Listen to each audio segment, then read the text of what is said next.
అది ఎంత బిజీలో ఉన్నా ఇక్కడ ఉన్నా కూడా ఒక బర్త్డే కాదు, ఏ బర్త్డేకైనా కూడా నేనున్నాను. ఆయన నిజంగా ప్రకాశంలో ఆ రోజు బర్త్డేకి రాలేదంటే నాకు ఖచ్చితంగా లోటు. అది ఎట్లా మైండ్ ఫిక్స్ అయిపోయింది కదా 10 సంవత్సరాల నుంచి. అంటే ఏమంటారు చూడు, నేను ఆయన వస్తాడా రాడా అనేది చూస్తే మా ఇద్దరు హృదయాలకు తెలుసు నా కోసం ఆయన ఎదురు చూస్తాడు, నేనేమనుకుంటాను నా కోసం ఆయన వస్తాడు. అది మా ఇద్దరు రావడంతో చాలా సంతోషం. తర్వాత నా తమ్ముడు ఎంతో ఎదిగింది, నా తమ్ముడు నా కళ్ళ ముందు ఎదిగింది. మా శంకర్ చిన్న ఇప్పుడు పిల్లల్లాగా ఉత్సాహంగా ఉవ్వెత్తున ఎగిసిపడే ఒక కెరటంలా ఉండేటువంటి నా తమ్ముడు చాలా మాడిఫై అయింది. డ్రెస్సింగ్ కానీ అపియరెన్స్ కానీ. ఎంత ఆవేశం ఉన్న శంకర్ని చూసినా, ఎంత శాంతం ఉన్న తమ్ముడు శంకర్ని చూస్తున్నా. నా తమ్ముడు శంకర్, నా వినోద్ అంటే ఇక రాముడికి లక్ష్మణుడి టైపు ఇంకో లక్ష్మణుడు రామకృష్ణ. ఆ రకంగా ఎప్పుడు కూడా నిద్రలో కూడా రాత్రి 2 గంటలకు అన్న చెప్పనా అంటే అలాంటి వాళ్ళు ఉండడం అనేది నేను చేసుకున్న పుణ్యమని నేను అనుకుంటాను. ఆయన అంటే చాలా మంది మాట్లాడారు, ఇప్పుడు మా జయపాల్ మాట్లాడారు, నాకేం పర్లేదు ఏదైనా పోతాం. మన ప్రవీణ్ మాట్లాడి వెళ్ళిపోయాడు, ఎవరైనా ఏమనంటే అన్నది ఒప్పుకోండి. అంటే అలాంటి అభిమానం నేను పొందడం అనేది నా యొక్క జన్మ అదృష్టంగా వాళ్ళు అమ్మ అదృష్టంగా భావిస్తున్నాను. తమ్ముడు వినోదు, నా తమ్ముడు మరో యువకేరకం రవీందర్. నేను వాళ్ళు లేనంత వరకు నేనే హీరో అనుకున్నాను. వాడు వచ్చినాక నేను ఇవ్వాల్సిందే, పవన్ కళ్యాణ్కి ఇచ్చినట్టు ఇవ్వాల్సిందే. సో ఆ రకంగా ప్రతి ఒక్కరు కూడా మెయిన్గా చాలా తగ్గిండు. ఈ మధ్య ఎలక్షన్లో తిరిగి జయపాల్ చాలా అంటే ఎండలో తిరిగి అన్ని బాగా అంటే వీరాభిమానం అంటారు చూస్తున్నా. సో నిజంగా ఒక మనిషిని మనం ఎందుకు ఇష్టపడతాం కారణం ఉందని అభిమానం జయపాల్.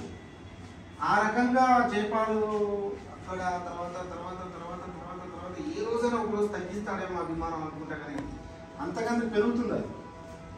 సో జయపాల్ తర్వాత ఇప్పుడు నా మిత్రుడు నారాయణ అన్న అంటే కుటుంబ సభ్యులు, మన సింగర్ అంటే సింగాడు అందరికీ మీకు తెలిసిందే. సింగాడు అంటే వాడు అంటే నా వైఫ్ అన్న కొన్ని సందర్భాలు గ్యాప్ ఉంటుంది, కానీ అయితే నా ఫ్రస్ట్రేషన్ మా నిరంజన్ సాయి నర్సింగ్ ఇక ఫ్రస్ట్రేషన్ వచ్చినప్పుడు వాడిని ఊరికే తిడతా. ఎందుకు తిడుతున్నావు అని అడగవేంద్రా అంట. ఏవో కారణం ఉంటుంది ఏవో కారణం ఉంటుంది, అందుకే నేనేం మాట్లాడుతున్నాను. ఎందుకు తిడుతున్నా అడగాలి కదా అంటే, లేదురా నాకు ఫ్రస్ట్రేషన్ ఎక్కువై నేను తిడుతున్నా, నువ్వు క్వశ్చన్ బాధపడిన తర్వాత నేను వద్దురా బాధపడ కానీ సంజాయిస్తా, అది కూడా నాకు కారణం కావాలంటే అంటే వాళ్ళ ఎమోషన్స్ నీ మీద ఎగ్జిక్యూట్ చేయడానికి నాకు పక్కన ఉండాలంటే వాడు కూడా బంకులు ఎక్కువ కొడుతుంటే వాడు. సో మా నర్సింగ్ అసలు మాట్లాడతారు అనుకోలేదు, ఇంత మాట్లాడుతున్నాడు. నేను అసలు నిజంగా ఆయన అబ్జర్వేషన్ మాట్లాడుతున్నాను. ఇట్లా ఉంటే అడిపోయి టిల్లు నేనందరూ మర్చిపోయి అందరం కూడా టిల్లు ఎక్కడ ఉన్నాయంటే టిల్లు అంటే వాడు నిజంగా టిల్లుకి మారిపోయారు. అంటే ఏ టైంలో అయినా వాడు వీళ్ళు సక్సెస్ అమ్మ. నేను చెప్తున్నాను, మీరు గురించి మాట్లాడకపోతే నేను ఎక్కడ ఉన్నాను? మీరు అందరూ వచ్చారు, స్నాక్స్ ఇవ్వాలి, అవి ఇవ్వాలి, తుడవాలి, చెయ్యాలి, వాటర్ ఇవ్వాలి, ఛాయ్ పెట్టాలి, వాటర్ అని తెచ్చి పెట్టాలి, అన్ని తుడవాలి, పేపర్ అంటే వాళ్ళు చేయకపోతారు కదా సార్. వీళ్ళందరూ ఒకెత్తు. ఇక మెయిన్గా ఇప్పుడు గత 2 సంవత్సరాల నుంచి కంటికి రప్పలా సాయి నా డ్రైవర్. అప్పుడు డ్రైవర్ గురించి మాట్లాడతాను. ఇంకేం లేదు, ఇప్పుడు ఎమర్జెన్సీలో ఫస్ట్ అప్రోచ్ వాడే. వాడికి ఫోన్ చేస్తాను, డ్రైవర్ ఫోన్ చేస్తాను, ఏడన్నా రాత్రి 2 గంటలకైనా ఫస్ట్ ఇమీడియట్గా సాయి అంట. ఇంటి పక్కనే ఉంటారు కదా, ఏంటి సార్ అని చేసి వచ్చేస్తాను. లేపు వాళ్ళిద్దరిని లేపు అంట, వాళ్ళు లేవు అంట. ఈ కథ కలిసింది ఇంత జరుగుతుంది. బ్యాక్గ్రౌండ్ స్టోరీ, పూరి ప్రిపరేషన్ ఇదంతా. పూరి బాగుంటుంది ఫైనల్గా, హోటల్లో పూరి తింటే బాగుంటుంది, పూరి ప్రిపరేషన్ ఇది. అంటే ఇలాంటి మనస్తత్వం ఉన్నటువంటి వ్యక్తులు ఉండడం వల్ల నేను మనిషిగా నిలబడగలుగుతున్నాను. నిలబడిన తర్వాత నేనేం చేస్తున్నాను అనేది నా యొక్క మనసులో ఉన్న భావం. మనకందరికీ కూడా ఒక పొజిషన్లో దేవుడు మనం ఊహించలేదు. చదివే రోజు మన వాళ్ళు అన్నట్టు రైల్వే స్టేషన్లో అది అంటే వాస్తవం స్టడీ సర్కిల్లో జరిగిన సంఘటన, అది కోచింగ్ ఇన్స్టిట్యూషన్లో ఉన్నటువంటి సంఘటన.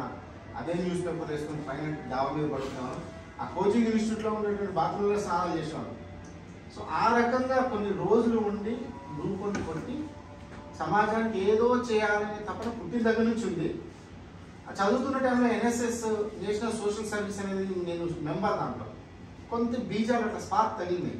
ఆ తర్వాత నేను పరిణామ క్రమంలో అసలు ప్రకాష్ నన్ను కలిసిన తర్వాత అసలు మొత్తం మారిపోయింది. విజనే మారిపోయింది, నా ఆలోచన మారిపోయింది. ఎందుకంటే ఆయన స్పందించిన తీరు నేను ఘంటపరంగా అందరి ముందు చెప్పగలను. తెలంగాణ రాష్ట్రంలో కమ్యూనిటీ పట్ల ఒక హృదయ స్పందనకు సంబంధించిన దాంట్లో ప్రకాష్ నన్ను మించిన వాడు ఇంకా రాలేదు ఇప్పటిదాకా. ప్రకాష్ నన్ను మించిన వ్యక్తి కూడా నాకు తారసపడితే వాళ్ళ పేరు కూడా చెప్తాను. కానీ ఇప్పటి వరకు అయితే ప్రకాష్ అనే వ్యక్తి ఏదైనా కానీ ఎవరైనా కానీ మన ఆప్షన్స్ పోయినా చాలా చేసుకుంటూ వచ్చాడు. ఎందుకు చేశాడు, దేనికి చేశాడు అనేది అది భగవంతుడు తెలుసు, ఆయనకు తెలుసు, ఆయన గుణం. ఇక అదే స్పిరిట్ ఇప్పుడు రామకృష్ణ ఉన్నాడు, సేమ్ నేను నా బ్లడ్లోనే ఉన్నది. జాతికి ఏదో చెయ్యాలనేది ఒక పెద్ద ఒకడికి తాగడం బలహీనత, ఒకడికి వాగడం బలహీనత, ఒకడికి ఇంకొకటి బలహీనత, నాకు సమాజ సేవడం బలహీనత.